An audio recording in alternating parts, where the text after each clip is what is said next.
ನಮಸ್ಕಾರ. ಇದರಿಂದ ನ್ಯೂಸ್ ಬುಲೆಟಿನ್ಗೆ ಸ್ವಾಗತ. ನಾನು ಅಕ್ಷತಾ ಕಟಗಾವಲಿ. ಗಂಗಾವತಿ ನಗರದಲ್ಲಿರುವ ಅಯ್ಯಪ್ಪನಗಿರಿಯಲ್ಲಿರುವಂತಹ ಶ್ರೀ ಅಯ್ಯಪ್ಪ ಸ್ವಾಮಿ ದೇವಸ್ಥಾನದಲ್ಲಿ ರವಿವಾರದಂದು ಮಾಸಪೂಜೆಯನ್ನು ಅಪಾರ ಭಕ್ತರ ಸಮ್ಮುಖದಲ್ಲಿ ಶ್ರದ್ಧೆ ಭಕ್ತಿಯಿಂದ ಆಚರಿಸಲಾಯಿತು. ಬೆಳಗ್ಗೆ ದೇವಸ್ಥಾನದ ಅರ್ಚಕ ಶಂಕರ್ ಭಟ್ ದಿವಾಕರ್ ಅವರಿಂದ ಅಭಿಷೇಕ, ಅಷ್ಟೋತ್ತರ ಪಾರಾಯಣ, ರುದ್ರ ಸಹಿತ ಪಂಚಾಮೃತ ಅಭಿಷೇಕ ಸೇರಿದಂತೆ ಶ್ರೀ ಲಕ್ಷ್ಮೀ ಗಣಪತಿ ಹೋಮ ಸಂಪನ್ನಗೊಳಿಸಲಾಯಿತು. ಈ ಸಂದರ್ಭದಲ್ಲಿ ದೇವಸ್ಥಾನ ಸಮಿತಿಯ ಕಾರ್ಯದರ್ಶಿ ತಾಯಿ ಬಾಬಾ ಮಾತನಾಡಿ, ಅಯ್ಯಪ್ಪ ಸ್ವಾಮಿ ನಾಮ ಸ್ಮರಣೆಯಿಂದ ಸಂಕಷ್ಟಗಳು ಪರಿಹಾರವಾಗುವುದು. ಮಕರ ಸಂಕ್ರಾಂತಿಗೆ ಇನ್ನೂ 2-3 ತಿಂಗಳು ಬಾಕಿ ಇದ್ದು ನವೆಂಬರ್ 3ರಂದು ಮಾಸಪೂಜೆ ಜರುಗಲಿದ್ದು ಜನವರಿ 31ರಂದು ಅಯ್ಯಪ್ಪ ಸ್ವಾಮಿ ದೇವಸ್ಥಾನ ಪ್ರತಿಷ್ಠಾಪನೆಗೊಂಡು 12 ವರ್ಷ ಸಂಭ್ರಮಾಚರಣೆ ಪ್ರಯುಕ್ತ ಕುಂಭೋತ್ಸವ, 18 ಮೆಟ್ಟಿಲುಗಳಿಗೆ ವಿಶೇಷ ಅಲಂಕಾರ ಸೇರಿದಂತೆ ಭಕ್ತರಿಂದ ಭಜನೆ ಸೇರಿದಂತೆ ಧಾರ್ಮಿಕ ಕಾರ್ಯಕ್ರಮಗಳು ಜರುಗಲಿವೆ ಎಂದು ಹೇಳಿದರು. ಡಾಕ್ಟರ್ ಚಂದ್ರಪ್ಪ ಸೇರಿದಂತೆ ಗುರುಸ್ವಾಮಿಗಳು ಹಾಗೂ ಅಪಾರ ಭಕ್ತಾದಿಗಳು ಭಾಗವಹಿಸಿ ಸ್ವಾಮಿಯ ಅನುಗ್ರಹಕ್ಕೆ ಪಾತ್ರರಾದರು. ಈ ಸಂದರ್ಭದಲ್ಲಿ ದೇವಸ್ಥಾನದ ಅಧ್ಯಕ್ಷರಾದಂತಹ ಜಟ್ಟಿ ವೀರಪ್ರಸಾದ್, ತಾಳೂರು ರಾಮಕೃಷ್ಣ, ಜಟ್ಟಿ ವೆಂಕಟರಮಣ, ಡಾಕ್ಟರ್ ಸೋಮರಾಜ್ ಸೇರಿದಂತೆ ಹಿರಿಯ ಗುರುಗಳಾದಂತಹ ತಾತಯ್ಯ ಸ್ವಾಮಿ ಅನೇಕರು ಉಪಸ್ಥಿತರಿದ್ದರು. ನಂತರ ಮಾಸಪೂಜೆ ನಿಮಿತ್ತವಾಗಿ ಬಾಪಿ ರೆಡ್ಡಿ ಕ್ಯಾಂಪಿನ್ ಅಯ್ಯಪ್ಪ ಸ್ವಾಮಿ ಭಕ್ತಾದಿಗಳು ಗ್ರಾಮಸ್ಥರಿಂದ ತೀರ್ಥ ಪ್ರಸಾದ ಜರುಗಿತು. News report Sharanappa, Gangavathi. ವಿದ್ಯಾರ್ಥಿಗಳು ಓದಿನಷ್ಟೇ ಕ್ರೀಡೆಗೂ ಮಹತ್ವ ಕೊಡಿ ಪಿ ಮರಿಸ್ವಾಮಿ. ಮೈಸೂರು ವಿಭಾಗದ ಮಟ್ಟದ ಹ್ಯಾಂಡ್ಬಾಲ್ ಪಂದ್ಯಾವಳಿ 14 ವರ್ಷ ಬಾಲಕಿಯರ ವಿಭಾಗದಲ್ಲಿ ಮಂಡ್ಯ ಬಾಲಕರ ವಿಭಾಗದಲ್ಲಿ ದಕ್ಷಿಣ ಕನ್ನಡ ಪ್ರಥಮ, 17 ವರ್ಷ ಬಾಲಕಿಯರ ವಿಭಾಗದಲ್ಲಿ ಹಾಸನ, ಬಾಲಕರ ವಿಭಾಗದಲ್ಲಿ ಮೈಸೂರು ಪ್ರಥಮ. ಚಾಮರಾಜನಗರ ಜಿಲ್ಲಾಡಳಿತ, ಜಿಲ್ಲಾ ಪಂಚಾಯತ್ ಉಪನಿರ್ದೇಶಕರ ಕಚೇರಿ, ಶಾಲಾ ಶಿಕ್ಷಣ ಇಲಾಖೆ ವತಿಯಿಂದ 2 ದಿನಗಳ ಕಾಲ ನಡೆದ 14 ಮತ್ತು 17 ವರ್ಷ ವಯೋಮಿತಿ ಬಾಲಕ ಬಾಲಕಿಯರ ಮೈಸೂರು ವಿಭಾಗ ಮಟ್ಟದ ಹ್ಯಾಂಡ್ಬಾಲ್ ಪಂದ್ಯಾವಳಿಯಲ್ಲಿ 14 ವರ್ಷದ ಬಾಲಕಿಯರ ವಿಭಾಗದಲ್ಲಿ ಮಂಡ್ಯ ಪ್ರಥಮ, ದಕ್ಷಿಣ ಕನ್ನಡ ದ್ವಿತೀಯ, ಬಾಲಕರ ವಿಭಾಗದಲ್ಲಿ ದಕ್ಷಿಣ ಕನ್ನಡ ಪ್ರಥಮ, ಉಡುಪಿ ದ್ವಿತೀಯ ಹಾಗೂ 17 ವರ್ಷದ ಬಾಲಕರ ವಿಭಾಗದಲ್ಲಿ ಮೈಸೂರು ಪ್ರಥಮ, ಉಡುಪಿ ದ್ವಿತೀಯ, ಬಾಲಕಿಯರ ವಿಭಾಗದಲ್ಲಿ ಹಾಸನ ಪ್ರಥಮ, ಕೊಡಗು ದ್ವಿತೀಯ ಸ್ಥಾನ ಪಡೆದು ಟ್ರೋಫಿಯನ್ನ ತನ್ನ ಮುಡಿಗೇರಿಸಿಕೊಂಡಿವೆ.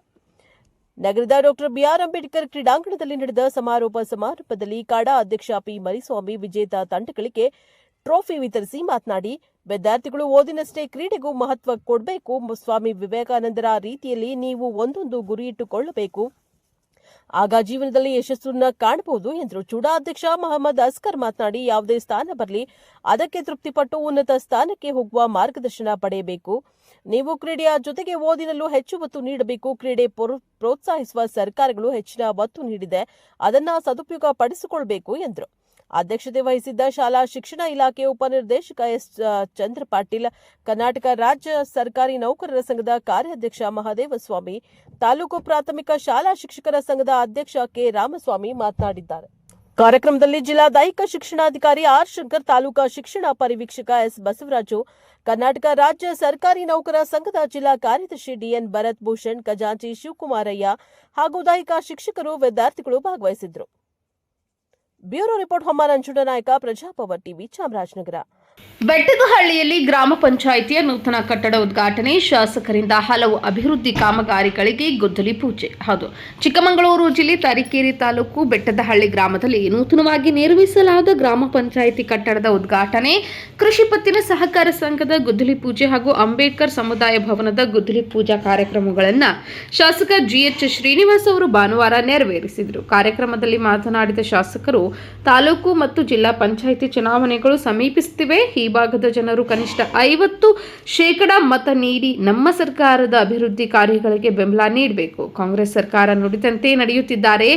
ಎಲ್ಲ ಗ್ಯಾರಂಟಿ ಯೋಜನೆಗಳನ್ನು ಪರಿಣಾಮಕಾರಿಯಾಗಿ ಜನರಿಗೆ ತಲುಪಿಸುತ್ತಿದ್ದೇವೆ ಎಂದು ಹೇಳಿದರು. ಮಾಜಿ ಶಾಸಕ ನೀಲಕಂಠಪ್ಪ ಅವರು ಆಶಯದಂತೆ ಬೆಟ್ಟದಹಳ್ಳಿಗೆ ಬಸ್ ನಿಲ್ದಾಣವನ್ನು ನಿರ್ಮಿಸಿದ್ದೇನೆ. ಶೀಘ್ರದಲ್ಲೇ ಬೆಟ್ಟದಹಳ್ಳಿ ಕೆರೆಗೆ ನೀರು ತುಂಬಿಸುವ ಕುರಿತು ಅಧಿಕಾರಿಗಳೊಂದಿಗೆ ಸಭೆ ನಡೆಸಿ ಕ್ರಮ ಕೈಗೊಳ್ಳುತ್ತೇನೆ. ಆಶ್ರಯ ಮನೆಗಳ ಬೇಡಿಕೆ ಸರ್ಕಾರದ ಗಮನಕ್ಕೆ ಬಂದಿದ್ದು ಮುಂದಿನ ವರ್ಷ ಮುಖ್ಯಮಂತ್ರಿಗಳಿಂದ ಅದಕ್ಕೆ ಅನುಮೋದನೆ ದೊರಕಲಿದೆ ಎಂದು ಹೇಳಿದರು.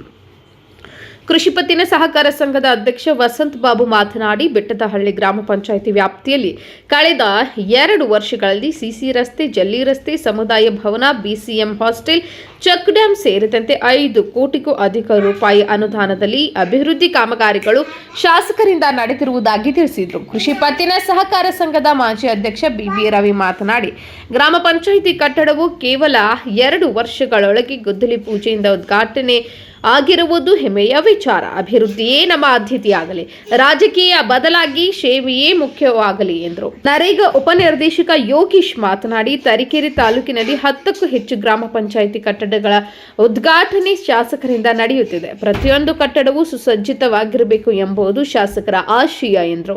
ಕಾರ್ಯಕ್ರಮದಲ್ಲಿ ಗ್ರಾಮ ಪಂಚಾಯಿತಿ ಅಧ್ಯಕ್ಷ ಚನ್ನಬಸಪ್ಪ, ಕೆಪಿಡಿ ಸದಸ್ಯ ಮೆಹಬೂಬ್, ಪೊಲೀಸ್ ಉಪನಿರೀಕ್ಷಕ Nagendra Naik, AEE MR Vinod, PDO Manjappa, ಉಪಾಧ್ಯಕ್ಷರು, ಸದಸ್ಯರು, ವಿಎಸ್ಎಸ್ಎನ್ ನಿರ್ದೇಶಕರು ಹಾಗೂ ಗ್ರಾಮಸ್ಥರು ಹಾಜರಿದ್ದರು. News report Pradeep HE Tarikere. ನೆಲಮಂಗಲದ ಬಳಿ ಲಾರಿಗೆ ಬೆಂಕಿ. ಹೌದು, ಚಿತ್ರದುರ್ಗ ಮೂಲದ ರೈತನ 250 ಪ್ಯಾಕೆಟ್ ಈರುಳ್ಳಿ ಸುಟ್ಟು ಕರಕಲಾದ ಘಟನೆ ನಡೆದಿದೆ. ಶನಿವಾರ ಬೆಳಗಿನ ಜಾವ 3 ಗಂಟೆ ವೇಳೆ ಘಟನೆ ನಡೆದಿದ್ದು. ಹಳೆ ಕಲ್ಲಹಳ್ಳಿ ಗ್ರಾಮದ ರೈತ ಶಿವಮೂರ್ತಿ ಎಂಬುವವರಿಗೆ ಸೇರಿದ ಈರುಳ್ಳಿ ಎಂದು ತಿಳಿದು ಬಂದಿದ್ದು, ಸುಮಾರು 2.5 ಲಕ್ಷದಷ್ಟು ನಷ್ಟ ಉಂಟಾಗಿದೆ.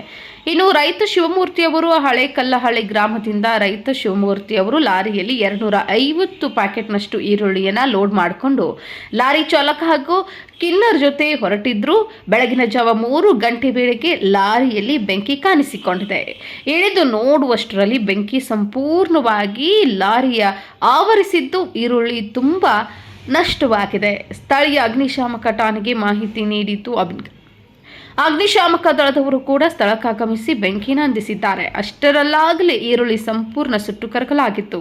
ಇನ್ನು ಇದರಿಂದಾಗಿ ರೈತ ಶಿವಮೂರ್ತಿ ಅವರಿಗೆ ಸುಮಾರು 2.5 ಲಕ್ಷದಷ್ಟು ನಷ್ಟ ಉಂಟಾಗಿದ್ದು. ರೈತ ಶಿವಮೂರ್ತಿ ಹಾಗೂ ಲಾರಿ ಚಾಲಕ ಮತ್ತು ಕ್ಲೀನರ್ ಮೂವರು ಲಾರಿಯಿಂದ ಹೊರಬಂದಿದ್ದಾರೆ. ಪ್ರಾಣಾಪಾಯದಿಂದ ಕೂಡ ಪಾರಾಗಿದ್ದಾರೆ. News report Harish Nayakanahatti.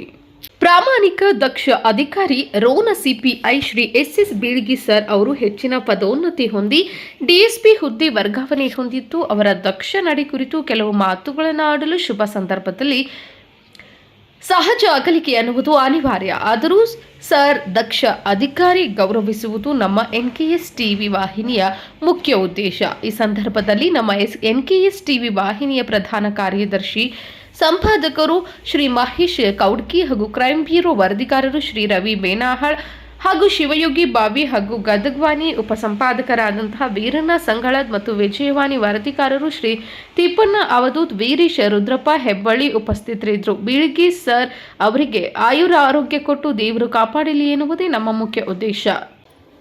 ಸ್ವಪಕ್ಷೀಯ ಜನಪ್ರತಿನಿಧಿಗಳ ವಿರುದ್ಧ ಏಕವಚನದಲ್ಲಿ ಕೆಂಡ ಕಾರಿದ ಮಾಜಿ ಸಚಿವ ಇಕ್ಬಾಲ್ ಅನ್ಸಾರಿ. ಸಿಎಂ ಆಗಮನದ ಸಂದರ್ಭದಲ್ಲಿ ಅನ್ಸಾರಿ ಆಡಿಯೋ ಸ್ಫೋಟಗೊಂಡಿದೆ. ಗಂಗಾವತಿ ನಗರದಲ್ಲಿ ಮಾಜಿ ಸಚಿವ ಇಕ್ಬಾಲ್ ಅನ್ಸಾರಿಯವರ ಆಡಿಯೋ ವೈರಲ್ ಆಗಿದೆ. ಕೊಪ್ಪಳ ಸಚಿವ ಶಿವರಾಜ ತಂಗಡಗಿ, ಕೊಪ್ಪಳದ ಸಂಸದ ರಾಜಶೇಖರ ಹಿಟ್ನಾಳ್ ಹಾಗೂ ಕೊಪ್ಪಳದ ಶಾಸಕ ರಾಘವೇಂದ್ರ ಹಿಟ್ನಾಳ್ ಸೇರಿದಂತೆ ಮುಖ್ಯಮಂತ್ರಿಗಳ ಆರ್ಥಿಕ ಸಲಹೆಗಾರ ಬಸವರಾಜ ರಾಯರೆಡ್ಡಿ ಇವರುಗಳು ಮಹಾ ಮೋಸಗಾರರಾಗಿದ್ದು, ಯಾವುದೇ ಕಾರಣಕ್ಕೂ ಇವರನ್ನ ನಂಬಬೇಡಿ ಎಂದು ಮಾಜಿ ಸಚಿವ ಮುಖ್ಯಮಂತ್ರಿಗಳ ಬಲಗೈ ಬಂಟ ಇಕ್ಬಾಲ್ ಅನ್ಸಾರಿ ಏಕವಚನದಲ್ಲಿ ಆಡಿಯೋವೊಂದನ್ನು ಸ್ಫೋಟಿಸಿದ್ದಾರೆ. ಸೋಮವಾರದಂದು ಕೊಪ್ಪಳಕ್ಕೆ 2,000 ಕೋಟಿ ವೆಚ್ಚದ ಕಾಮಗಾರಿಗಳಿಗೆ ಹಾಗೂ ಗ್ಯಾರಂಟಿ ಯೋಜನೆಗಳ ಸಾಧನೆಗಳ ಸಮಾವೇಶಕ್ಕೆ ಆಗಮಿಸುವ ಸಂದರ್ಭದಲ್ಲಿ ಅನ್ಸಾರಿ ಅವರ ತಡರಾತ್ರಿಯ ಆಡಿಯೋ ಕಾಂಗ್ರೆಸ್ ಪಕ್ಷದಲ್ಲಿ ಸಂಚಲನವನ್ನು ಉಂಟು ಮಾಡಿದೆ. ಅಲ್ಪಸಂಖ್ಯಾತ ಮುಸ್ಲಿಂ ಮುಖಂಡನಾದ ತಮ್ಮನ್ನ ಗುರಿಯಾಗಿಸಿಕೊಂಡು ವಿಧಾನಸಭಾ ಚುನಾವಣೆಯಲ್ಲಿ ಸೋಲಿಗೆ ಪ್ರಮುಖ ಕಾರಣರಾಗಿದ್ದಾರೆ. ಈ ಹಿನ್ನೆಲೆಯಲ್ಲಿ ಅಲ್ಪಸಂಖ್ಯಾತ ಮುಸ್ಲಿಂ ಸಮಾಜದ ಬಾಂಧವರು ಹಾಗೂ ತಮ್ಮ ಬೆಂಬಲಿಗರು ಯಾವುದೇ ಕಾರಣಕ್ಕೂ ಕೊಪ್ಪಳ ಜಿಲ್ಲೆಯ ಕಾಂಗ್ರೆಸ್ ಪಕ್ಷದ ಹಿತಶತ್ರುಗಳ ಜನಪ್ರತಿನಿಧಿಗಳನ್ನ ನಂಬಬೇಡಿ ಎಂದು ತಿಳಿಸಿದ್ದಾರೆ. ಜೊತೆಗೆ ಕೊಪ್ಪಳಕ್ಕೆ ಆಗಮಿಸಲಿರುವ ಮುಖ್ಯಮಂತ್ರಿ ಸಿದ್ದರಾಮಯ್ಯ ಅವರ ಸಮಾರಂಭಕ್ಕೆ ಹೋಗಿ ಬರುವಂತೆ ಕೋರಿದ್ದಾರೆ. ದೇವಸಂದ್ರ ವಾರ್ಡ್ನಲ್ಲಿ ಅದ್ಧೂರಿ ಗ್ಯಾರವಿ ಉತ್ಸವ. ಕೆಆರ್ಪುರ ಕ್ಷೇತ್ರದ ದೇವಸಂದ್ರದ ಸಂಜಯ್ ನಗರದಲ್ಲಿ ಗೌಸೇಪಾಕ್ ರವರ ಗ್ಯಾರವಿ ಉತ್ಸವವನ್ನು ಆಚರಿಸಲಾಯಿತು. ಮುಸ್ಲಿಂ ಬಾಂಧವರು ಪ್ರತಿ ವರ್ಷ ಆಚರಿಸುವ ಗ್ಯಾರವಿ ಉತ್ಸವದ ಪ್ರಯುಕ್ತ ಗಂಧೋತ್ಸವ ನಡೆಸಲಾಯಿತು. ಕಾರ್ಯಕ್ರಮಕ್ಕೆ ಬೆಂಗಳೂರು ಪೂರ್ವ ಜಿಲ್ಲಾ ಕಾಂಗ್ರೆಸ್ ಉಪಾಧ್ಯಕ್ಷ ಹಾಗೂ ದೇವಸಂದ್ರ ವಾರ್ಡ್ನ ಸಮಾಜ ಸೇವಕರಾದಂತಹ ವಶೀಂ ಪಾಷಾ ಭಾಗವಹಿಸಿ ಶುಭಾಶಯಗಳನ್ನು ಕೋರಿದರು. ಈ ಸಂದರ್ಭದಲ್ಲಿ ಉದಯನಗರ ಬ್ಲಾಕ್ ಯುವ ಕಾಂಗ್ರೆಸ್ ಅಧ್ಯಕ್ಷ ನದೀಮ್ ಅಕ್ರಮ್, ಚಾಂದ್ ಪಾಷಾ, ಮೆಹಬೂಬ್ ಪಾಷಾ, ಮರಫ್ರೂಪ್, ಸೈಯದ್ ಶೇರು, ಸೇರಿದಂತೆ ಮತ್ತಿತರರು ಉಪಸ್ಥಿತರಿದ್ದರು. ಲಕ್ಷ್ಮೇಶ್ವರ ಪಟ್ಟಣದ ಅಭಿವೃದ್ಧಿಗೆ ಆದ್ಯತೆ ನೀಡುವ ಸದಸ್ಯರನ್ನ ಆಯ್ಕೆ ಮಾಡಲು ಸಿದ್ಧರಾಗಿ ನಾಗರಾಜ್ ಚಿಂಚಲಿ. ಹೌದು, ಲಕ್ಷ್ಮೇಶ್ವರ ಪಟ್ಟಣದ ಪುರಸಭೆಯ ಸದಸ್ಯರ ಅಧಿಕಾರ ಅವಧಿ ನವೆಂಬರ್ 4ಕ್ಕೆ ಕೊನೆಗೊಳ್ಳಲಿದ್ದು, ಮುಂದೆ ಬರುವ ಪುರಸಭೆಯ ಚುನಾವಣೆಗೆ ಸ್ಪರ್ಧಿಸುವ ಅಭ್ಯರ್ಥಿಗಳು ಪಟ್ಟಣದ ಅಭಿವೃದ್ಧಿಗೆ ಆದ್ಯತೆಯನ್ನು ನೀಡಬೇಕು ಎಂದು ಅಂತಹ ವ್ಯಕ್ತಿಯನ್ನು ಸದಸ್ಯರನ್ನಾಗಿ ಆಯ್ಕೆ ಮಾಡಿದರೆ ಲಕ್ಷ್ಮೇಶ್ವರ ಪಟ್ಟಣವು ಅಭಿವೃದ್ಧಿ ಹೊಂದಲು ಸಾಧ್ಯ ಎಂದು ತಿಳಿಸಿದರು. ಅದಕ್ಕಾಗಿ ಪಟ್ಟಣದ ಎಲ್ಲ ವಾರ್ಡಿನ ಜನರು ಸೂಕ್ತ ಅಭ್ಯರ್ಥಿಗಳನ್ನು ಆಯ್ಕೆ ಮಾಡಲು ಈಗಿನಿಂದಲೇ ಸಿದ್ಧರಾಗಬೇಕು ಎಂದು ಸಾಮಾಜಿಕ ಹೋರಾಟಗಾರ ನಾಗಣ್ಣ ಚಿಂಚಲಿ ಅವರು ಪಟ್ಟಣದ ಜನತೆಯಲ್ಲಿ ವಿನಂತಿಸಿದ್ದಾರೆ. News report Veeranahad. ಗದಗ ಜಿಲ್ಲೆ ರೋಣ ಪಟ್ಟಣದ ಅಕ್ಕಮಹಾದೇವಿ ಕಲ್ಯಾಣ ಮಂಟಪದಲ್ಲಿ ವಾಯ್ಸ್ ಆಫ್ ಒಬಿಸಿ ಸಮಾವೇಶ ಕಾರ್ಯಕ್ರಮವನ್ನು ಶಾಸಕ ಜಿಎಸ್ ಪಾಟೀಲ್ ಅವರು ನೆರವೇರಿಸಿದರು. ಮಹಾತ್ಮ ಗಾಂಧಿ, ಡಾಕ್ಟರ್ ಬಿಆರ್ ಅಂಬೇಡ್ಕರ್ ಕಾಲದಿಂದಲೂ ಸಮಾಜದಲ್ಲಿ ಸಮಾನತೆ ತರಲು ಆಗಿಲ್ಲ. ಕಾಂಗ್ರೆಸ್ನಿಂದ ಒಬಿಸಿ ಸಮಾವೇಶ ಹಮ್ಮಿಕೊಂಡು ಸಮಾನತೆಯತ್ತ ಮಹತ್ವದ ಹೆಜ್ಜೆ ಇಡಲಾಗುತ್ತಿದೆ ಎಂದು ಶಾಸಕ ಜಿಎಸ್ ಪಾಟೀಲ್ ಹೇಳಿದರು. ಪಟ್ಟಣದ ಅಕ್ಕಮಹಾದೇವಿ ಕಲ್ಯಾಣ ಮಂಟಪದಲ್ಲಿ ಭಾನುವಾರ ಹಮ್ಮಿಕೊಂಡಿದ್ದ ಹಿಂದುಳಿದ ವರ್ಗಗಳ ಸಮಾವೇಶವನ್ನು ಉದ್ಘಾಟಿಸಿ ಅವರು ಮಾತನಾಡಿ, ಸಮಾಜದಲ್ಲಿ ಸಮಾನತೆ ಬರಬೇಕಾದ್ರೆ ಮೊದಲು ಅದು ನಮ್ಮ ಅಂತರಾಳದಲ್ಲಿ ಬರಬೇಕು. ಹಿಂದುಳಿದ ವರ್ಗವು ತನ್ನ ಅಡೆತಡೆಗೆ ತೆಗೆದುಕೊಂಡು ಹೋಗಲು ಕಾಂಗ್ರೆಸ್ ಸದಾ ಸಿದ್ಧತೆಯಲ್ಲಿರುತ್ತದೆ ಎಂದರು. Voice of OBC ರಾಜ್ಯಾಧ್ಯಕ್ಷರಾದ Shivananda Pachangi ಮಾತನಾಡಿ, ಮೀಸಲಾತಿ ಕಲ್ಪಿಸುವ ದೃಷ್ಟಿಯಿಂದ ದೇಶದೆಲ್ಲೆಡೆ ಒಬಿಸಿ ಸಮಾವೇಶ ನಡೆಸಲಾಗುತ್ತಿದೆ ಎಂದರು. ತಾಲೂಕು ಗ್ಯಾರಂಟಿ ಅನುಷ್ಠಾನ ಸಮಿತಿ ಅಧ್ಯಕ್ಷ ಮಿಥುನ್ ಪಾಟೀಲ್ ಮಾತನಾಡಿ, ಹಿಂದುಳಿದ ವರ್ಗಗಳ ಜನರ ಶ್ರೇಯೋಭಿವೃದ್ಧಿಗಾಗಿ ಕಾರ್ಯಕ್ರಮವನ್ನು ಆಯೋಜಿಸಲಾಗಿದೆ. ಕಾಂಗ್ರೆಸ್ನಿಂದ ವಿವಿಧ ಕಾರ್ಯಕ್ರಮವನ್ನು ಹಮ್ಮಿಕೊಳ್ಳಲಾಗಿದೆ. ಹಿಂದುಳಿದ ವರ್ಗದ ಜನರ ಆರ್ಥಿಕ ನೆರವು ನೀಡಲು ಹಲವಾರು ಅಭಿವೃದ್ಧಿ ನಿಗಮ ಸ್ಥಾಪಿಸಿದ ಶ್ರೇಯಸ್ಸು ಕಾಂಗ್ರೆಸ್ ಪಕ್ಷಕ್ಕೆ ಸಲ್ಲುತ್ತದೆ ಎಂದರು. ಒಬಿಸಿ ರಾಜ್ಯ ಉಪಾಧ್ಯಕ್ಷ ಎಚ್ಎಸ್ ಸೋಂಪುರ್, ರೋಣ ಬ್ಲಾಕ್ ಕಾಂಗ್ರೆಸ್ ಅಧ್ಯಕ್ಷ ವೀರಣ್ಣ ಶೆಟ್ಟರ್, ಗಜೇಂದ್ರಗಡ ನಗರ ಕಾಂಗ್ರೆಸ್ ಅಧ್ಯಕ್ಷ ಶಿವರಾಜ್ ಗೋರ್ಪಡಿ, ಪರಶುರಾಮ ಅಳಗವಾಡಿ, ರೋಣ ಪುರಸಭೆ ಅಧ್ಯಕ್ಷೆ ಬಸಮ್ಮ ಕೊಪ್ಪದ, ಉಪಾಧ್ಯಕ್ಷ ಹನುಮಂತ ತಾಳಿಕೇರಿ, ಕಾಂಗ್ರೆಸ್ ಪಕ್ಷದ ಜಿಲ್ಲಾ ಪ್ರಧಾನ ಕಾರ್ಯದರ್ಶಿ ಶ್ರೀ ವಿಬಿ ಸೋಮನ ಕಟ್ಟಿಮಠ ಕಾರ್ಯಕ್ರಮ ನೆರವೇರಿಸಿಕೊಟ್ಟರು ಮತ್ತು ತಾಲೂಕಿನ ಪಕ್ಷದ ಕಾರ್ಯಕರ್ತರು ಈ ಸಂದರ್ಭದಲ್ಲಿ ಉಪಸ್ಥಿತರಿದ್ದರು. ವರದಿ ರುದ್ರಪ್ಪ ಹೆಬ್ಬಳ್ಳಿ, ರೋಣ. ಚಾಮರಾಜನಗರದಲ್ಲಿ ವಿಪರೀತ ಮಳೆ, ರಸ್ತೆ ಮೇಲೆ ಹರಿದ ಚರಂಡಿ ನೀರು. ಬೆಳ್ಳಂಬೆಳಗ್ಗೆ ನಗರಸಭಾ ಪೌರಾಯುಕ್ತ ರಾಮದಾಸ್ ಸಿಟಿ ರೌಂಡ್ಸ್ ಚರಂಡಿ ಹೂಳು ತೆರವುಗೊಳಿಸಲು ಕ್ರಮ. ಹೌದು, ಭಾನುವಾರ ಸಂಜೆ ಸುರಿದ ಜೋರು ಮಳೆಯು ನಗರದ ಕೆಲವೆಡೆ ಅವಾಂತರ ಸೃಷ್ಟಿಸಿತ್ತು. ಗುಂಡ್ಲುಪೇಟೆ ವೃತ್ತ, ಮಕ್ಕ ಮಸೀದಿ ರಸ್ತೆ, ಕೆಎಸ್ಆರ್ಟಿಸಿ ಬಸ್ ನಿಲ್ದಾಣದ ಹಿಂಭಾಗ, ಟೌನ್ ಕ್ಲಬ್ ರಸ್ತೆ, ಸಂಪಿಗೆ ರಸ್ತೆ, ರಾಮಸಮುದ್ರ ಪಂಪ್ ಹೌಸ್, ದೊಡ್ಡ ಮೋರಿ, ಚೆನ್ನಿ ಮರಮೋಳೆ, ಕೊಂಡದಮಾಳ ಇತರೆ ಕಡೆಗಳಲ್ಲಿ ಮಳೆಯ ನೀರಿನ ರಭಸಕ್ಕೆ ಚರಂಡಿಗಳಲ್ಲಿ ಹೂಳು ತುಂಬಿದ್ದು, ಚರಂಡಿ ನೀರು ರಸ್ತೆ ಮೇಲೆ ಹರಿದು ಸ್ಥಳಕ್ಕೆ ಪೌರಾಯುಕ್ತ ರಾಮದಾಸ್ ಭೇಟಿ ನೀಡಿ ಪರಿಶೀಲಿಸಿ ಹೂಳು ತೆರವುಗೊಳಿಸಲು ಕ್ರಮ ಕೈಗೊಳ್ಳುವುದಾಗಿ, ಕೆಲವು ಕಡೆ ರಾತ್ರಿಯಲ್ಲಿ ಜೆಸಿಬಿ ಯಂತ್ರದ ಮೂಲಕ ಹೂಳು ತೆರವುಗೊಳಿಸಿ ಕ್ರಮ ಕೈಗೊಂಡಿದ್ದಾರೆ. ಈ ಸಂದರ್ಭದಲ್ಲಿ ನಗರಸಭೆಯಲ್ಲಿ ಸಹಾಯವಾಣಿ ಕೇಂದ್ರ ತೆರೆಯಲಾಗಿತ್ತು. ನಗರದ ಜನತೆ ಮೊಬೈಲ್ ನಂಬರ್ 7892236642ಗೆ ಕರೆ ಮಾಡಿದರೆ ತಕ್ಷಣವೇ ಸ್ಪಂದಿಸಿ ಸಮಸ್ಯೆ ಬಗೆಹರಿಸಲು ಕ್ರಮ ಕೈಗೊಳ್ಳಲಾಗುತ್ತದೆ ಎಂದರು. ಜೊತೆಯಲ್ಲಿ ಹಿರಿಯ ಆರೋಗ್ಯ ನಿರೀಕ್ಷಕ ಮಂಜುನಾಥ್ ಹಾಜರಿದ್ದರು. News report Homma Nanjunda Nayak, Prajapower TV, Chamarajanagar. Gadag ಜಿಲ್ಲೆ ರೋಣ ಪಟ್ಟಣದ ರೈತ ಸಂಪರ್ಕ ಕೇಂದ್ರದಲ್ಲಿ ಹಿಂಗಾರಿ ಹಂಗಾಮ್ನ ಜೋಳ ಹಾಗೂ ಕಡಲೆ ಬೀಜ ವಿತರಣಾ ಕಾರ್ಯಕ್ರಮವನ್ನು ಶಾಸಕ ಜಿಎಸ್ ಪಾಟೀಲ್ ಅವರು ನೆರವೇರಿಸಿದರು. ರೈತರ ಬೇಡಿಕೆ ಪ್ರತಿ ಎಕರೆಗೆ 1 ಬ್ಯಾಗ್ ಕೊಡುವುದಾಗಿ ಇದ್ದು, ಒಬ್ಬ ರೈತರಿಗೆ 5 ಎಕರೆವರೆಗೆ ಬೀಜ ವಿತರಣೆ ಮಾಡಲಾಗುತ್ತದೆ. ಇನ್ನೂ ಹೆಚ್ಚಿನ ಬೇಡಿಕೆ ಇದ್ದಲ್ಲಿ ಬೀಜ ನಿಗಮದಿಂದ ಪಡೆದುಕೊಳ್ಳಬಹುದು. ಇದೇ ಸಂದರ್ಭದಲ್ಲಿ ಜಿಎಸ್ ಪಾಟೀಲ್ ಅವರು ಮಾತನಾಡಿ, ಸದ್ಯದಲ್ಲಿ ರೈತರ ಬೆಳೆದ ಬೆಳೆಗೆ ಕೋಲ್ಡ್ ಸ್ಟೋರೇಜ್ ಘಟಕವನ್ನು ನಿರ್ಮಿಸಲು ತಯಾರಿ ನಡೆಸಿದ್ದೇನೆ. ನಮ್ಮ ರೈತರಿಗೆ ಬೆಳೆದ ಬೆಳೆಯಲ್ಲಿ ಎಲ್ಲ ರೈತರಿಗೂ ಬೀಜ ಸಿಗುವ ನಿಟ್ಟಿನಲ್ಲಿ ನಾನು ಕೆಲಸವನ್ನು ನಿರ್ವಹಿಸುತ್ತೇನೆ ಎಂದು ಅವರು ರೈತರನ್ನ ಉದ್ದೇಶಿಸಿ ಮಾತನಾಡಿದರು.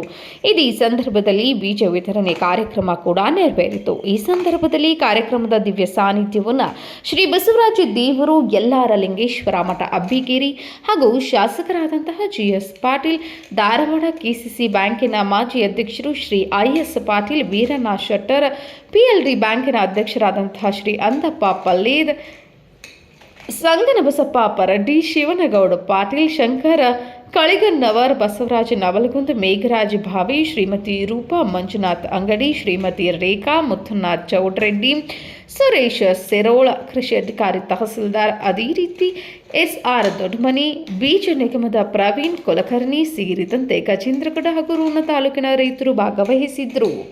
News report Rudrappa Hebballi Ron. ಜನಗಣತಿ ವೇಳೆ ವೃದ್ಧೆಯ ಗೋಳಾಟ, ರೇಷನ್ ಪಿಂಚಣಿ ಗೃಹಲಕ್ಷ್ಮಿಯಿಂದ ವಂಚಿತವಾಗಿದ್ದ ವೃದ್ಧೆ.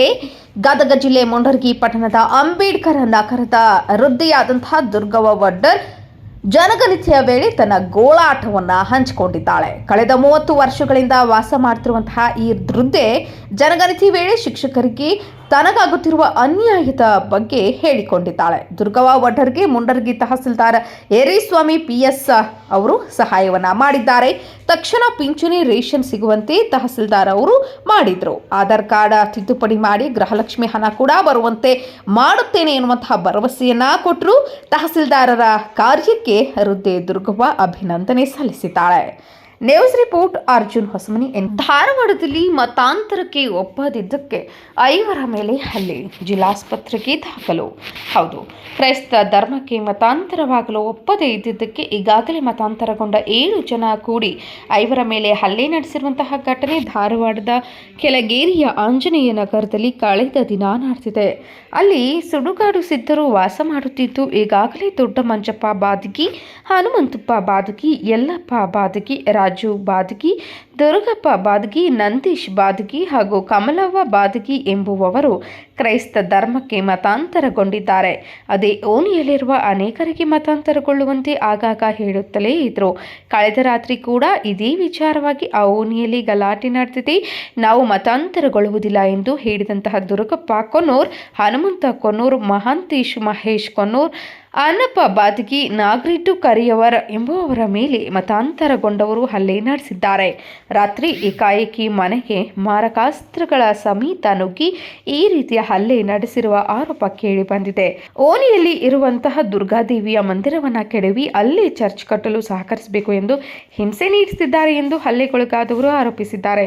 ಈ ಘಟನೆಯಲ್ಲಿ ಗಾಯಗೊಂಡವರನ್ನು ಧಾರವಾಡ ಜಿಲ್ಲಾಸ್ಪತ್ರೆಗೆ ದಾಖಲಿಸಿ ಚಿಕಿತ್ಸೆಯನ್ನು ನೀಡಲಾಗಿದೆ.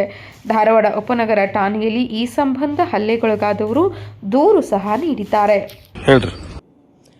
ಇದಾಗಿತ್ತು ಈ ದಿನದ ನ್ಯೂಸ್ ಬುಲೆಟಿನ್. ನಿರಂತರ ಸುದ್ದಿಗಾಗಿ ನೋಡ್ತಾ ಇರಿ ಪ್ರಜಾಪವರ್. ಇದು ಜನಹಿತಕ್ಕಾಗಿ.